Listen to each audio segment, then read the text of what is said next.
So this is gonna be my final video presentation or final video essay. And for starters, just so you don't think I'm using AI, I'm just going reading off the questions right here. So this is all I'm gonna be using it for.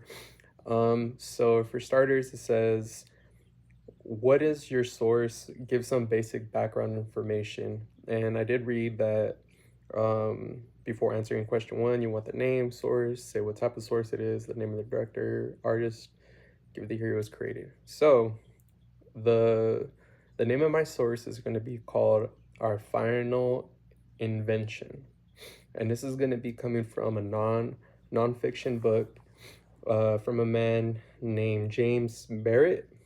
I'm really bad at pronouncing names, but yeah, his name is James Barrett, in which was published back in 2013. And I went more in depth to kind of see like what other books he has published in regards to AI or just the future in general.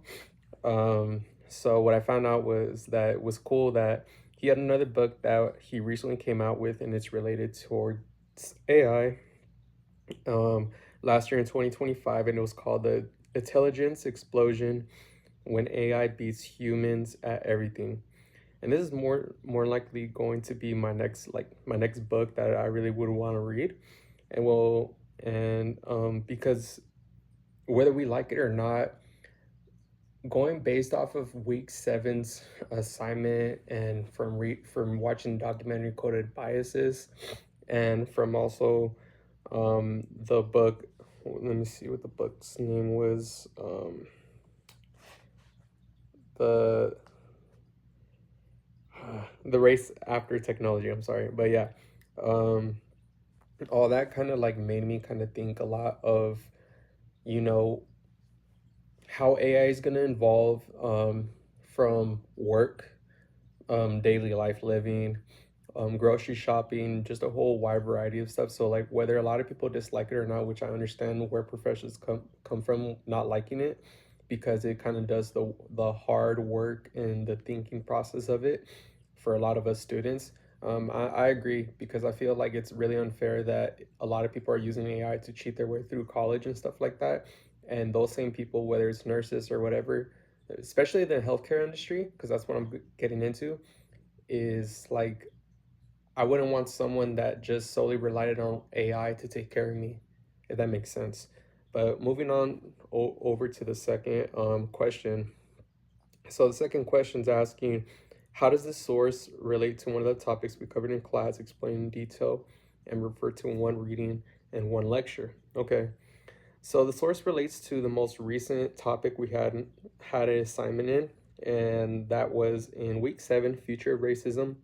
Furthermore, since that topic was talking about AI and goes in depth about how AI can easily take over our privacy, wrongly accusing of people of any crimes, little or big or small, a reading that can correlate all of this from week seven called Race After Technology. Like chapter two talked about how AI and its technology is not an accident, as well as revealing too much more deeper social biases that has specifically built into designs of technologies. To wrap up the reading, what stood out to me was when it was talking about self-reinforcing system that unfairly targets Black and Latino communities rather than identifying the crime. And that really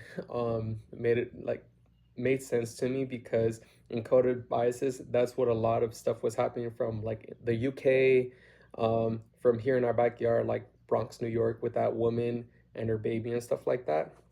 Those are some things that kind of like made sense to me. During the week seven lecture, what I could grab from it would be towards the beginning of the lecture you had, and the slide was called Technological Determinism, explaining how technology, like more specifically AI, is going to be a main factor in gradually shaping our ability to adjust social injustices. Um, and then now moving on to our third question of the assignment.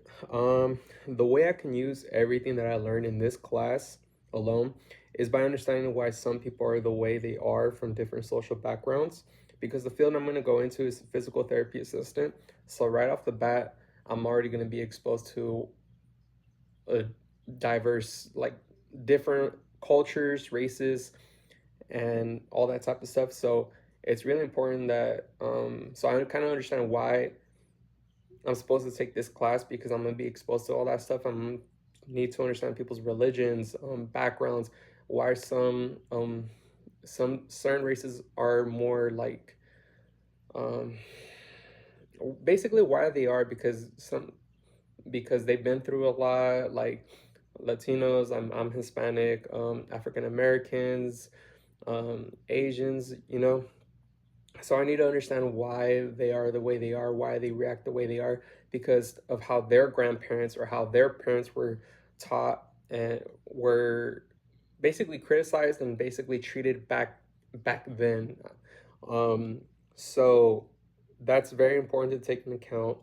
But by taking this course, it made me more open-minded on learning about different cultures and how I can take a responsible approach towards other individuals' culture and not offend them or their families.